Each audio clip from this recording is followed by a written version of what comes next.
Hello friends, ఎలా ఉన్నారు? స్వార్థపూరిత లోకంలో నువ్వు నిస్వార్థంగా బ్రతకాలి అనుకుంటే అడుగడుగునా అగ్ని పరీక్ష ఎదుర్కోవడానికి సిద్ధంగా ఉండాలి. చేసి చూపించేవారు మాటలకు తావియ్యరు. మాటలు చెప్పేవారు చేతలకు పని చెప్పరు.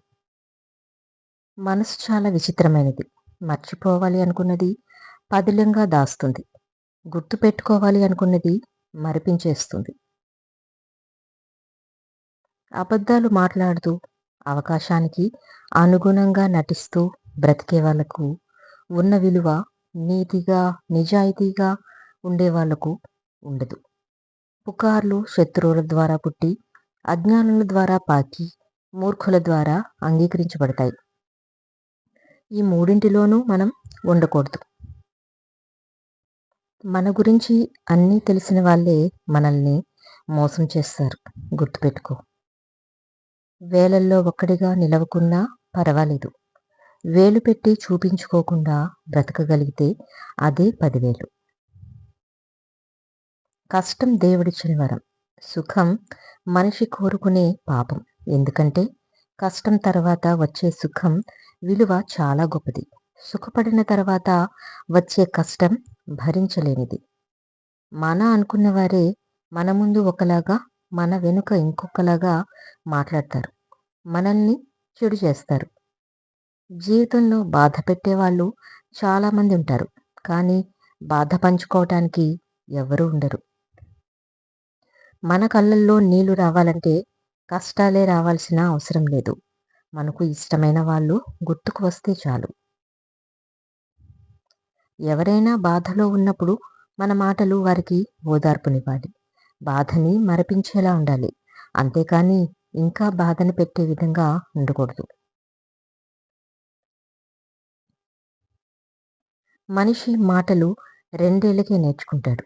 కానీ ఎప్పుడు, ఎక్కడ, ఎవరితో ఎలా మాట్లాడాలో తెలుసుకోవటానికి మాత్రం జీవితకాలం కూడా సరిపోదు. సముద్రంలో అలలు మధ్యవాడి కలలు రెండు ఒకటి. తీరం చేరినట్టే చేరి వెనక్కు వెళ్ళిపోతాయి. జీవితాన్ని నడిపించేది ఆశ. జీవితాన్ని నాశనం చేసేది అత్యాశ. ముళ్ళబాట దాటితే పూలబాట ఎదురవుతుంది. అలాగే సవాళ్లను ఎదుర్కొంటేనే సక్సెస్ కూడా ఎదురవుతుంది.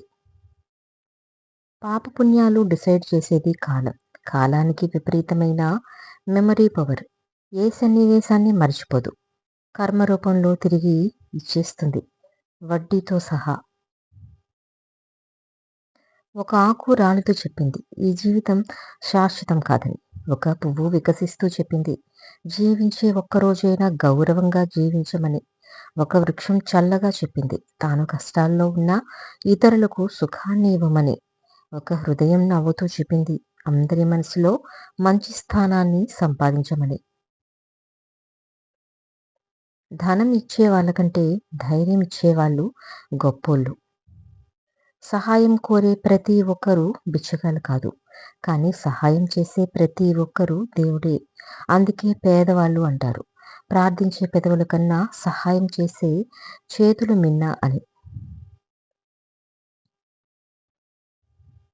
దైవానికి కాదు, కర్మకు భయపడు. దైవం క్షమించినా కర్మ అనుభవించి తీరాల్సిందే.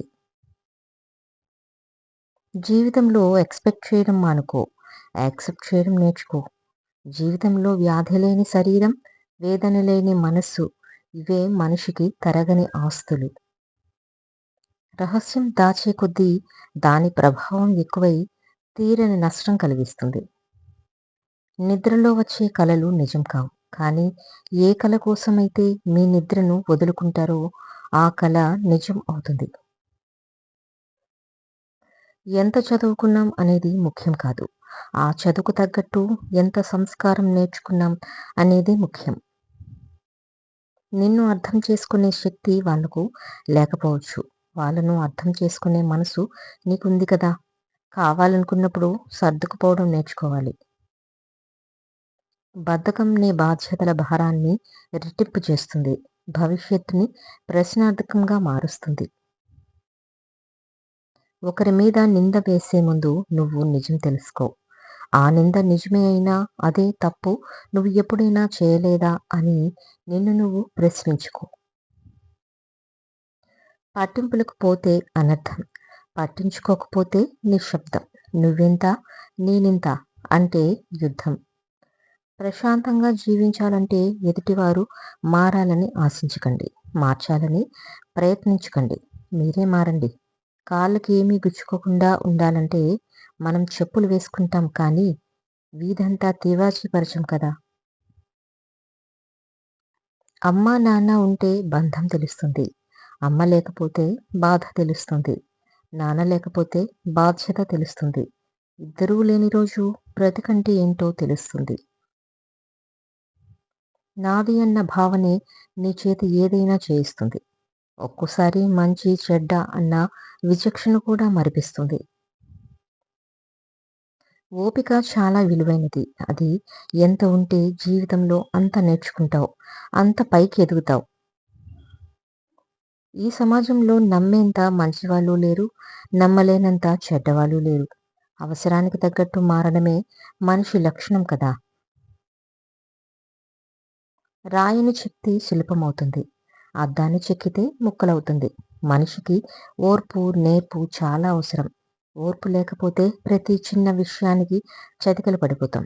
నేర్పు లేకపోతే ఏ పనిని సరిగ్గా చేయలేం. అందుకే మనిషికి ఆస్తి అంతస్తుల కంటే ఓర్పు నేర్పు సహనం ఉండటం చాలా ముఖ్యం.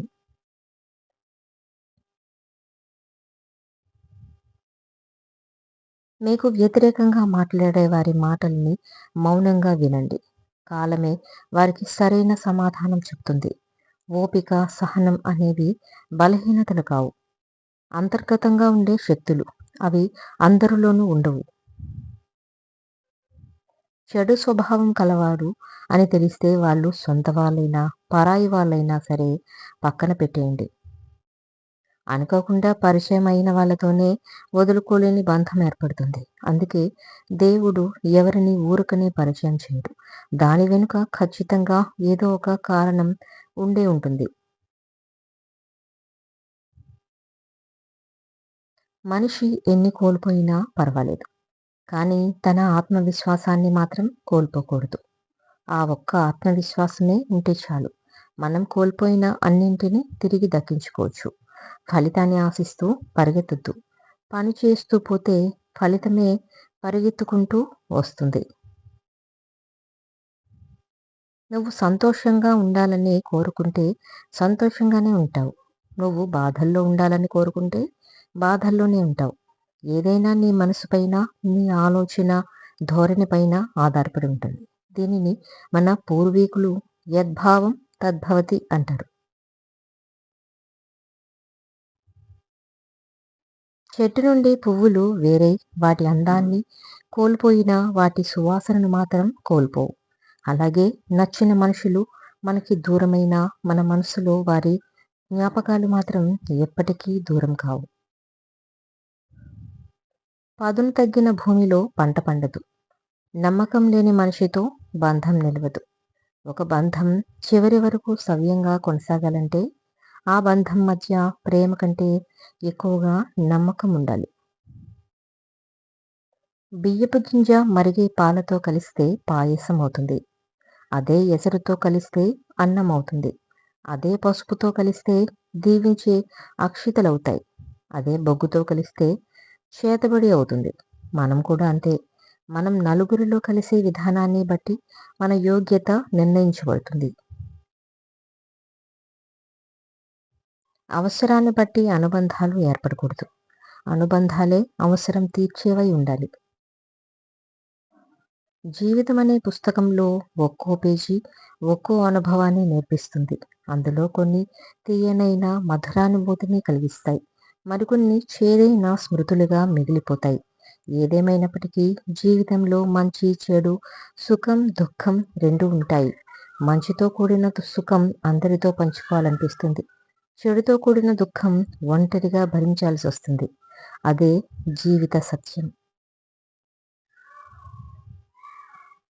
నిజాన్ని నమ్మలేని చోట నమ్మకానికి విలువ ఉండదు.